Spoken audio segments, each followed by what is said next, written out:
Amerikalik birodarlarimiz video rolik jo'natdi. Agar ko'rgan bo'lsanglar internetlarda.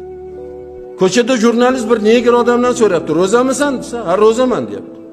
"Hozir ro'zangni ochasanmi? Ro'zangni olsang, men senga o'sha iPhone'ning eng oxirgi rusumdagisini beraman. 12si bor ekan, shuni beraman" deyapti. "Ochmayman" deyapti. Bu endi o'zicha haligi qilgan bitta bir video ishlagan. Bir uzun ko'ylak kiygan bir yigit o'tib ketdi. "Sen musulmonmisan? Sen musulmonman" deyapti. "Hozir men shu suvni beraman, ichasan, agar ochsang shu iPhone'ni beraman" deyapti. "Ochasan, ochaman" deyapti.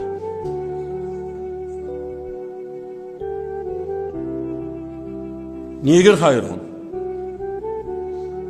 Men och mana beramansa, suvni ochyapti bakalashgani, negir haligi bolani qo'lidan uzun ko'ylak kiyganni qo'ldan haligini tortib olyapti. Bakalashgani tortib olyapti. Suvni to'kib tashyapti ichmagan. Jurnalist aytdi, "Suv yerga to'kilgan suv ichasanmi? Mana shu iPhone olsa yotib ichmoqchi. Boyagi yotib ichmoqchi bo'ladi, negir itarib nariyoqqa ichmagin" deyapti. Keyin haligi jurnalistga bilan boyagi yigit, "Biza yashirin kamera qilyapdik. Sani bir e'tiqodingni, Allohga bir muhabbatingni, bir ibodatingni, ro'zaga bo'lgan muhabbatingni bir sanamoqchi edik. Security kamera qo'yuvdik. Senga rahmat, mana shu iPhone senga deb boyagingni o'sha negirga beryapti." Taqvo bu. Taqvo qarang, bizlar qancha yeb ichganlarni ko'ryapmiz. Boy ko'chadan chiqib kelyapman, ikkita kap katta 25lardagi yigit bemalol ko'chada marojniy yeb ketyapti. Mashinani to'xtab oynasini tushirdim-da, men aytdim, "Do'stlarim, birodarlarim, bu ro'za-ku" dedim. "Ro'zada uyalmaysizlarmi?" Desam, bo'ynini egib turibdi. Loqal aytib qo'yish kerak bu narsani. Loqal aytib qo'ying.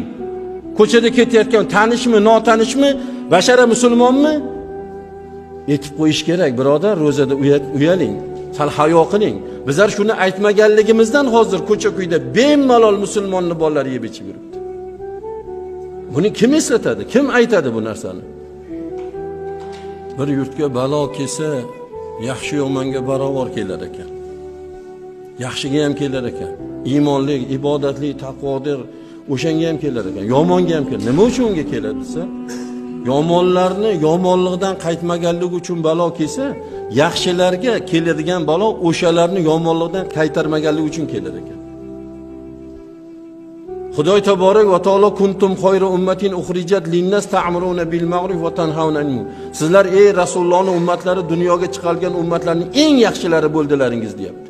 Nimadan yaxshi? Qaysi nima amalimiz bor yaxshiligimizda? Hech kim minmagan mashina minishligimizmi? Yo hech kim yashamagan Rasululloh sahobalar yashamagan uylarda yashashimizmi? Ular tutmagan telefonni qo'limizda tutishligimizmi? Ular o'tirmagan dasturxonda o'tirib, ular kiymagan kiyimni kiyishligimizmi? Nimadan yaxshilik? Bular bittasi ham, hammasi dunyo matosi bular.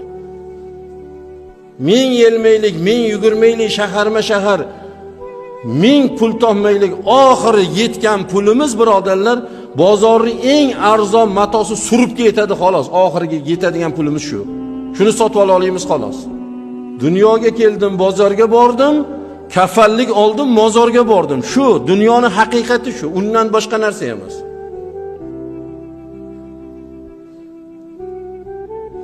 Sizlarni yaxshilaringiz odamlarga amr-u ma'ruf qilasizlar deb, odamlar yaxshilikka chaqirasizlar. Bir o'ylab ko'ringlik, bugun nechta odamga yaxshilik gapir, nechta odamni yaxshilikka chaqirdi, bir amalga, ibodatga, namozga, ro'zaga qaysi birimiz nechta chaqirgandirmiz, lekin natija bormi? Bo'lyaptimi natija? Sizlarning yaxshiligingiz odamlarni yomonlikdan qaytarasiz deyapti.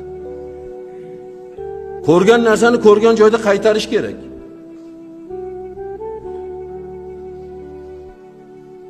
Hozirgi kunda shundoq qilsangiz bo'ldi, bir yo'lda chekib yo ichib ketayotgan shundoq qilsangiz bo'ldi. Agar farosati bo'lsa tushunadi.